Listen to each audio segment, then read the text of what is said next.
एक बार भगवान कृष्ण और अर्जुन कहीं सैर पर जा रहे थे। इसी दौरान उन दोनों के बीच बातचीत हो रही थी। तभी बातों बातों में कृष्ण ने कर्ण को सबसे बड़ा दानी कह दिया। इस पर अर्जुन ने कृष्ण से पूछा, क्यों कर्ण को दानवीर कहा जाता है और मुझे क्यों नहीं, जबकि दान तो मैं भी बहुत करता हूँ।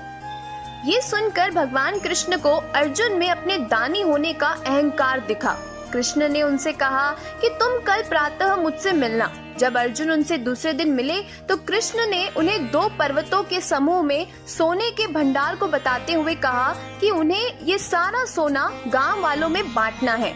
तब अर्जुन गांव गए और सारे लोगों से कहा कि वे पर्वत के पास जमा हो जाए, क्योंकि वे सोना बांटने जा रहे हैं। ये सुनकर गांव वालों ने अर्जुन की जय जयकार करनी शुरू कर दी और अर्जुन भी छाती चौड़ी करके पर्वत की तरफ चल दिए। 2 दिन और 2 रातों तक अर्जुन ने लगातार सोने के भंडार को खोदा और सोना गांव वालों में बांटा। और इसी बीच बहुत से गांव वाले फिर से कतार में खड़े होकर अपनी बारी का इंतजार करने लगे। अर्जुन अब थक चुके थे। उन्होंने कृष्ण से कहा कि अब वे थोड़ा आराम करना चाहते हैं और इसके बिना अब वो खुदाई नहीं कर सकेंगे। कृष्ण ने कर्ण को बुलावा भिजवाया और जब कर्ण वहां पहुंचे तो कर्ण से कहा कि कर्ण, आप इन सोने के भंडार को इन गांव वालों के बीच में बांट दे। कर्ण ने सारे गांव वालों को बुलाया और कहा कि ये दोनों पर्वत में सोने से भरे भंडार उनके ही हैं और वे आकर सोना प्राप्त कर ले। और ऐसा कहकर वो वहां से चले गए।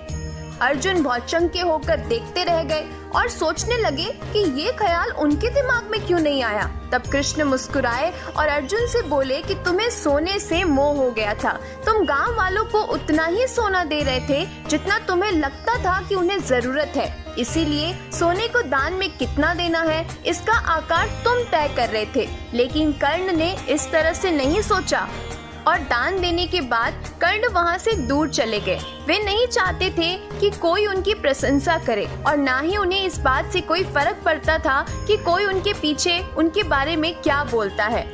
इस पर अर्जुन को अपने अहंकारी होने का पता चला और उन्होंने कृष्ण से कहा कि उन्हें अब ये ज्ञान हो गया है कि दान देने के बदले में धन्यवाद या बधाई की उम्मीद करना उपहार नहीं, सौदा कहलाता है। और मैंने इसकी कामना की जबकि कर्ण ने नहीं की। और इसीलिए अर्जुन ने कहा कि सबसे बड़े दानी, सबसे बड़े दानवीर कर्ण ही है।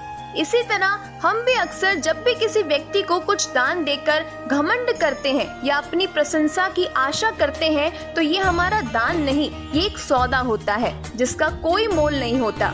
आपको खुद पर गर्व होना चाहिए कि आपने किसी की सहायता की, लेकिन घमंड नहीं होना चाहिए। मिलते हैं एक नई कहानी के साथ। तब तक के लिए जीवन की इस खूबसूरत किताब को पढ़ना जारी रखिएगा।